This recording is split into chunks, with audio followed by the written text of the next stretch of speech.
Starmer's Beth Rigby car crash interview.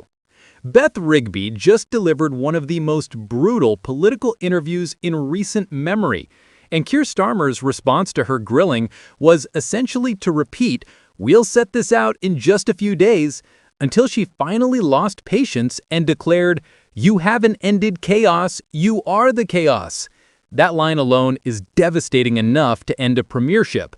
But what makes this interview truly car crash television is watching Starmer stammer and evade while Rigby relentlessly pins him down on broken promises, U-turns, and the absolute shambles his government has become.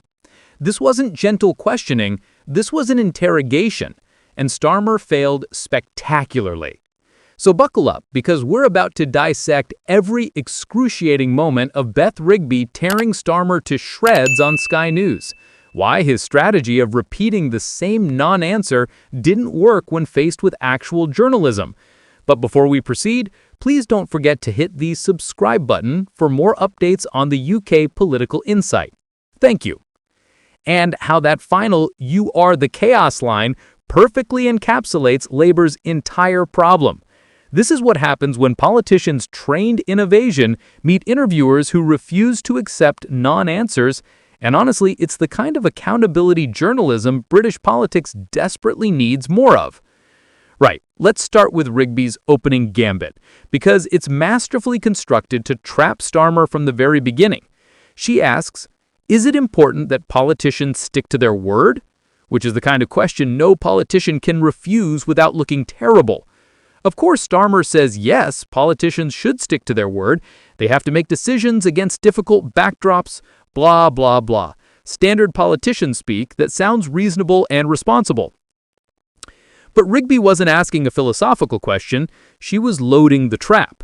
Because the moment Starmer commits to the principle that politicians should keep their promises, she pulls out Labour's manifesto and asks point blank, "Will you keep your word not to increase taxes on working people?"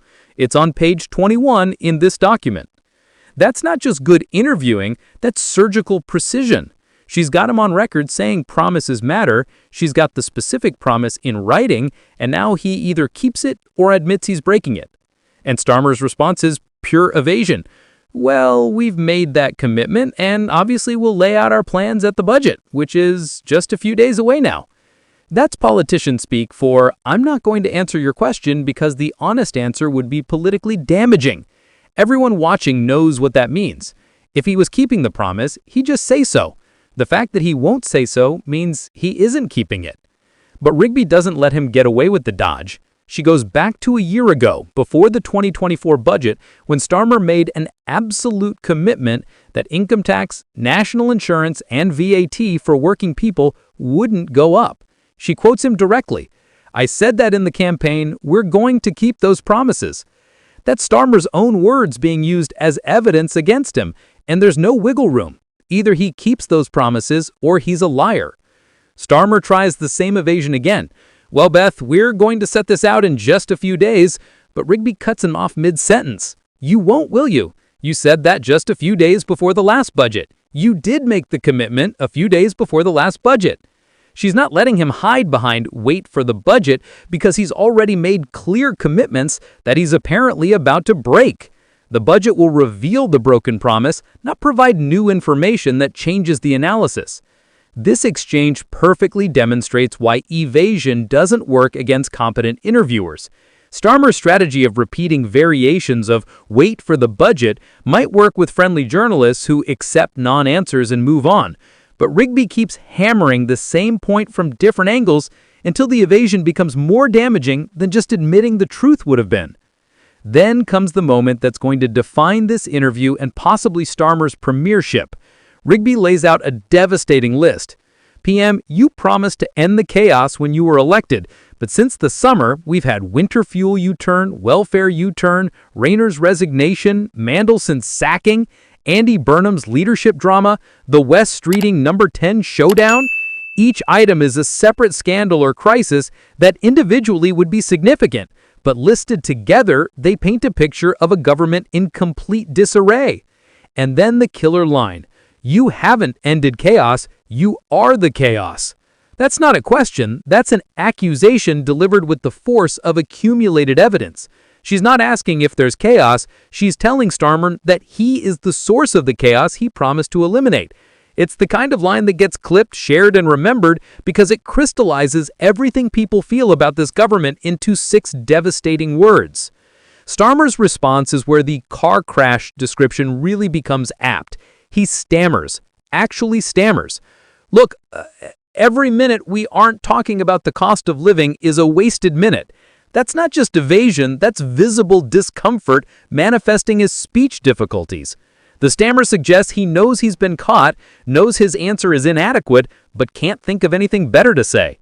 And Rigby doesn't let that slide either. Her immediate response, "But this is chaos," refuses to let Starmer change the subject. She's essentially saying, you can't deflect to cost of living when the issue is your government's competence. You can't claim every minute not spent on cost of living is wasted when you're the one wasting minutes through constant internal warfare and policy U-turns. The list of scandals Rigby rattles off deserves individual attention because each represents a genuine failure of governance or political management. The winter fuel U-turn saw Labor cut payments to pensioners, creating massive backlash. The welfare U-turn showed the government backing down under pressure, appearing weak and indecisive. Rayner's resignation removed a key figure and created leadership speculation.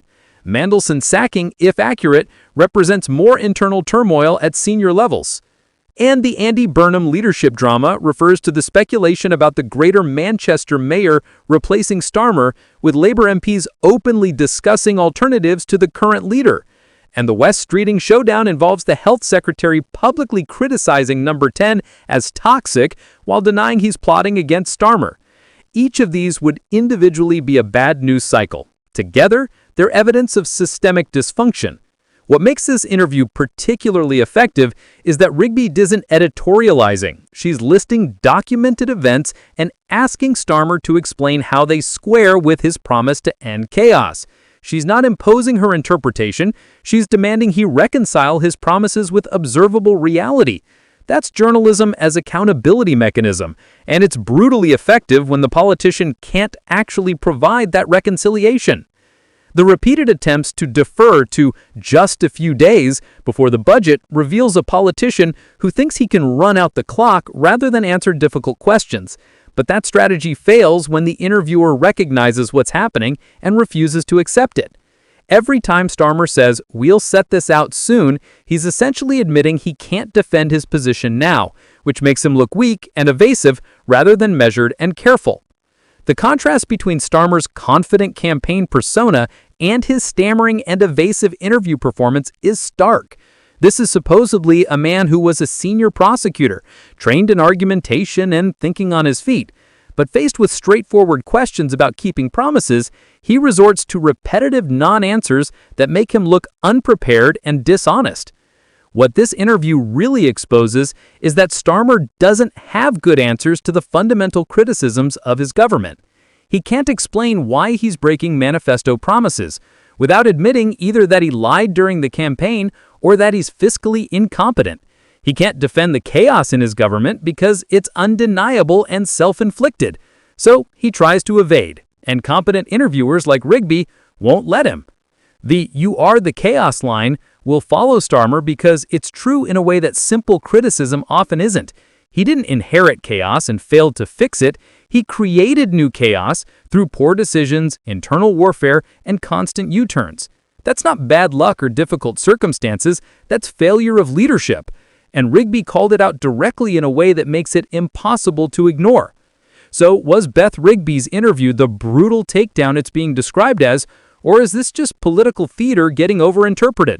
Well, when a prime minister stammers on live television and can't defend his government's record without resorting to "wait a few days" over and over, that's not overinterpretation, that's documented failure.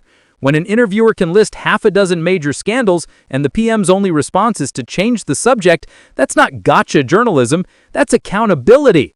What do you reckon? Did Beth Rigby do the kind of tough interviewing we need more of? Or was she being unfair to Starmer? Can Starmer survive when he can't even defend his own record coherently? Or will interviews like this accelerate calls for his replacement? And is "you are the chaos" the line that defines his premiership? Drop your thoughts in the comments because this interview is being analyzed across political media.